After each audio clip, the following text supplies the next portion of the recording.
Détendez-vous devant votre programme avec BDO, expert comptable.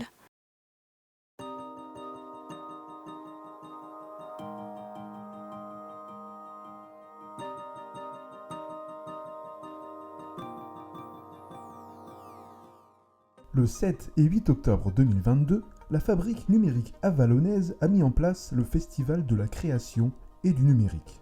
Une importante initiative pour que le numérique soit accessible pour tout le monde.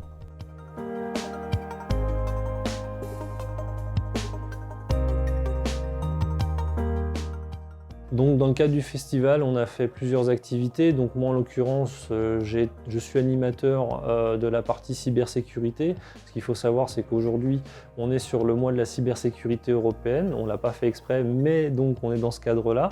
Donc, tout ce qui est protection des données, protection des données des utilisateurs, comment on se sert d'un antivirus. En tout cas, on essaie d'initier les gens à ces problématiques-là et de leur donner des solutions pour qu'ils se protègent et qu'ils protègent leurs données et qu'ils ne se fassent pas pirater ou soutirer de l'argent, etc., etc. On apporte plein de bonnes pratiques, enfin en tout cas on essaye d'apporter des bonnes pratiques et d'initier les gens à ces choses-là, ça nous protège tous et ça protège aussi nos entreprises. C'est un peu ça aussi le challenge, c'est par le biais de protéger le particulier, on protège aussi les entreprises et au final on se protège tous les uns les autres. Voilà.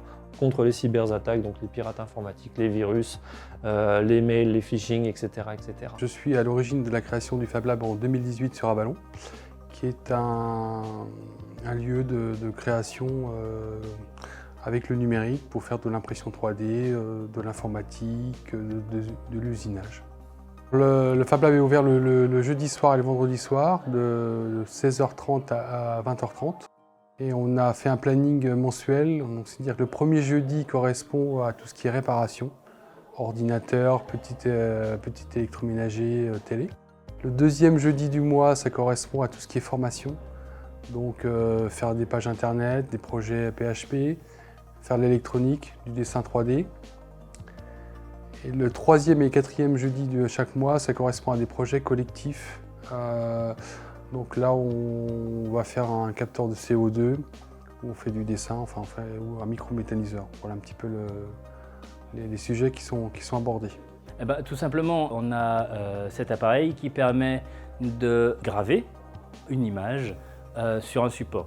Généralement, on utilise des supports en bois, ça peut être du plexiglas, il y a différents types de supports qui sont faits.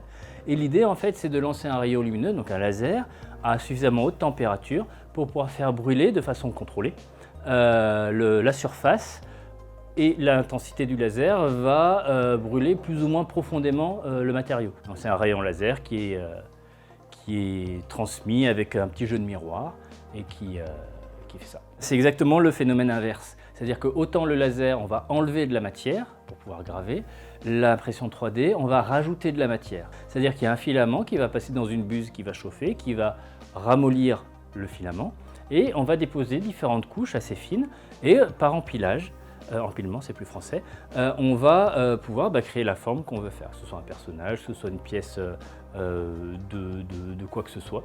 Donc voilà.